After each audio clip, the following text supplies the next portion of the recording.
இன்னைக்கு veg recipe தாங்க.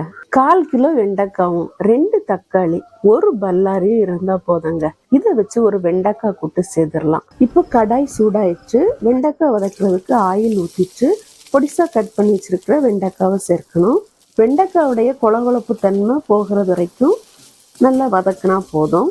திரும்பவும் இன்னொரு கடாயை வச்சு வெண்டைக்காய் கூட்டு ரெடி பண்ணுறதுக்கு தாளிக்கிறதுக்கு ஆயில் சேர்த்துருக்குறேன்.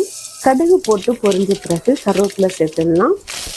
பொடிசா கட் பண்ண பல்லாரி, வெங்காயம் கொஞ்சம் வதங்கின பிறகு 2 தக்காளி, தக்காளியும் வெங்காயமும் ரெண்டும் சேர்ந்து இந்த அளவுக்கு வதங்கின பிறகு வதக்கி வச்சிருக்கிற வெண்டைக்காவை சேர்க்கணும். அதுக்கப்புறமா தக்காளி வெங்காயத்து கூட வெண்டைக்காவையும் சேர்த்து கிளறி விடணும். இப்போ டிஷ்ஷுக்கு தேவையான அளவு உப்பு, அது கூட மசாலா சேர்க்கணும். மஞ்சள் தூள், மிளகாய் தூள், சாம்பார் பொடி.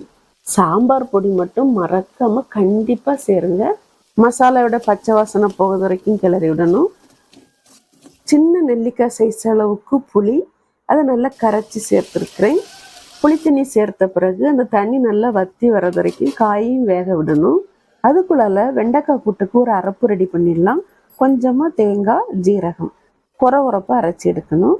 ஊற்றின புளி தண்ணி நல்லா சுருளை வற்றி வந்துட்டு பார்த்தீங்களா? இந்த ஸ்டேஜில் 1/4 டீஸ்பூன் அளவுக்கு வெல்லம் சேர்த்துருக்குறேன். நல்லா மிக்ஸ் பண்ணி விட்டுட்டு கடைசியில் கொரகொரப்பாக அரைச்ச தேங்காய் அரைப்பை சேர்த்து நல்லா கிளறி விட்டு இறக்குனா வெண்டைக்காய் கூட்டு ரெடி. இந்த கூட்டு ரசம், சாம்பார், பருப்பு, தயிர் சாதம் எல்லாத்துக்கும் காம்பினேஷன் அட்டகாசமாக இருக்குங்க. வெண்டைக்காவே பிடிக்காதவங்களுக்கு கூட இப்படி செய்து கொடுத்தீங்கன்னு வைங்க, நல்லா விரும்பி சாப்பிடுவாங்க. வரட்டா?